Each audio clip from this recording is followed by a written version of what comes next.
Hi friends, ఈరోజు మనం తెలుసుకుందాం వైటీ స్టూడియోలో ఏ సెట్టింగ్స్ కరెక్ట్గా ఆన్ చేసుకుంటే మనకి వ్యూస్ ఫాస్ట్గా వస్తాయి. So first of all YT studio open చేయండి. రైట్ టాప్లో మీ లోగో ఉంటుంది, అది క్లిక్ చేయండి. అక్కడ పెన్సిల్ ఐకాన్ ఉంది కదా, దాని మీద క్లిక్ చేయండి. ఇక్కడ కిందికి వస్తే హోమ్ ట్యాబ్ అని కనిపిస్తుంది, దాన్ని క్లిక్ చేసి ఈ రెండు ఆప్షన్లు ఆన్ చేసుకోండి. రెండు ఆప్షన్లు ఆన్ చేసుకున్న తర్వాత కింద మోర్ సెట్టింగ్స్ అన్నది కదా, దాన్ని క్లిక్ చేయండి. ఇక్కడ మీరు లాంగ్ వీడియోస్ పెడితేనే వీడియోస్ అని ఆన్ చేసుకోండి. లేదు షార్ట్స్ ఒకటే పెడుతున్నాం అంటే షార్ట్స్ ఒకటే ఆన్ చేయండి.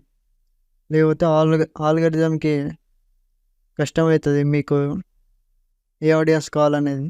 ఇంకా లైవ్ స్ట్రీమ్ చేస్తే అది కూడా ఆన్ చేసుకోండి. కింద ఆల్ కంటెంట్ అని సెలెక్ట్ చేసుకోండి, ఇంకా సేవ్ చేసేయండి. బ్యాక్ వస్తే సెట్టింగ్స్లో వెళ్ళండి. ఇప్పుడు అక్కడ పుష్ నోటిఫికేషన్ ఉంది. ఇక్కడ కామెంట్స్లో ఆల్ అని సెలెక్ట్ చేయండి. ఓన్లీ ఇంపార్టెంట్ సెలెక్ట్ చేస్తే అది ప్రతి కామెంట్ చూపించదు మీకు. సో ఆల్ అని సెలెక్ట్ చేసుకోండి. ఇంకా పైన మిగతా అన్ని ఆప్షన్స్ ఆన్ ఉన్నాయా లేవా అని చెక్ చేసుకోండి. ఆఫ్ అంటే ఇప్పుడే ఆన్ చేసుకోండి, ఇవి ఇంపార్టెంట్.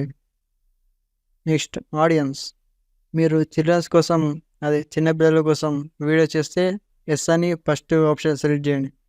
లేదు అందరి కోసం అంటే సెకండ్ ఆప్షన్ నో అని సెలెక్ట్ చేయండి, అప్పుడే అది అందరికి వెళ్తుంది. And next country, me country select చేసుకో, ఇండియా కాబట్టి ఇండియా సెలెక్ట్ చేయండి. ఇంకా కింద clips and cancer auto captions, ఈ రెండు ఆన్ చేసుకోండి. ఆటో క్యాప్షన్స్ ఎందుకంటే వీడియో హోమ్ పేజ్లో అది క్లిక్ చేయకుండా ప్లే చేస్తే కింద క్యాప్షన్స్ వస్తాయి. కంటెంట్ కంట్రోల్స్, సో దీంట్లో కామెంట్స్ ఆన్ న్యూ అప్లోడ్స్ ఉంది కదా, అది ఆన్ ఉంచండి. ఇంకా అక్కడ బేసిక్ అని క్లిక్ చేయండి. నన్ను అని చేస్తే ఏ కామెంట్ ఉండదు. ఇంకా కింద లైవ్ చాట్ అది బేసిక్ చేయండి. View post on. Block words, ఇక్కడ మీకు ఎవరు బూతులు పెట్టొద్దంటే అది ఆన్ చేసుకో, మీకు తెలిసిన బూతులన్నీ అక్కడ పెట్టండి. ఇంకా కింద కరెన్సీ, ఇది ఇండియాలో లేదా డాలర్లో మీరు పెట్టుకోవచ్చు. నేనైతే ఇండియాలో పెట్టుకున్నాను. And that's all guys. ఈ సెట్టింగ్ చేసుకోండి, మీ వీడియోస్ అన్నీ క్లారిటీ ఉంటుంది, అంటే ఏ ఆడియన్స్కి వెళ్ళాలన్నట్టు. వీడియో నచ్చితే లైక్ అండ్ సబ్స్క్రైబ్ చేయండి. Thank you.